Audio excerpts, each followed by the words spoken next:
లక్షల బిల్లును రూ.21.4 లక్షలకు తగ్గించింది.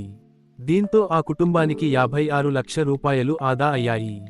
ఓ కుటుంబం తెలివిగా ఆలోచించి హాస్పిటల్ బిల్లు విషయంలో ఏ సహాయం తీసుకుంది. ఆస్పత్రి యాజమాన్యం ఇచ్చిన ప్రతి మెడికల్ బిల్లును, అందులోని ప్రతి లైన్ను ఏకు అందించి ఆ మొత్తం మెడికల్ బిల్లును ఆడిట్ చేయాలని కోరారు. దానికి సరైన విధానంలో ప్రాంప్టింగ్ ఇచ్చారు. క్షణాల్లో ఆ బిల్లులోని లోపాలను ఏ గుర్తించి బయటపెట్టింది. డూప్లికేట్ ఛార్జీలు, కోడ్ స్టాకింగ్, కన్జ్యూమబుల్స్ పేర్లతో లక్షలు అధికంగా బిల్లు వేశారని తేలింది. ఒకేదానికి రూ.78 లక్షల హాస్పిటల్ బిల్లును రూ.21 లక్షలకు తగ్గించిన ఏఐ ప్రస్తుతం అన్ని రంగాల్లో ఆర్టిఫిషియల్ ఏఐ వేగంగా విస్తరిస్తోంది.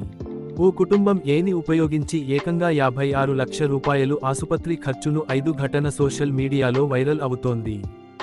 అనారోగ్యంతో ఆసుపత్రిలో చేరిన వ్యక్తికి 10 రోజుల చికిత్సకు 78 లక్షల రూపాయలు బిల్లు వచ్చింది. తెలివిగా ఏఐ సహాయంతో మెడికల్ బిల్లును ఆడిట్ చేయగా డూప్లికేట్ ఛార్జీలు, అధిక బిల్లులు వంటి లోపాలు బయటపడ్డాయి. ఏఐ సిద్ధం చేసిన అధికారిక లేఖతో ఆసుపత్రి యాజమాన్యం 78 రూపాయలు దుసార్లు బిల్లు వేయడం, నిబంధనల ప్రకారం కాకుండా చికిత్సలకు వేర్వేరుగా వేసి బిల్లును పెంచేందుకు ప్రయత్నించారు. ఇక ఆ పేషెంట్కు ఉపయోగించని వస్తువులకు కూడా అధిక ధరలు వేసినట్లు ఏఐ బయటపెట్టింది. ఇవన్నీ పూర్తి అయిన తర్వాత చట్టపరమైన నిబంధనలను ప్రస్తావిస్తూ ఏఐ ఒక అధికారిక లేఖను కూడా సిద్ధం చేసి ఇచ్చింది. ఆ లెటర్ చూసిన ఆస్పత్రి యాజమాన్యం షాక్ అయింది. దాన్ని మొత్తం చదివి బిల్లును మొత్తం పరిశీలించింది. 3 రోజుల తర్వాత సవరించిన బిల్లును పంపించింది.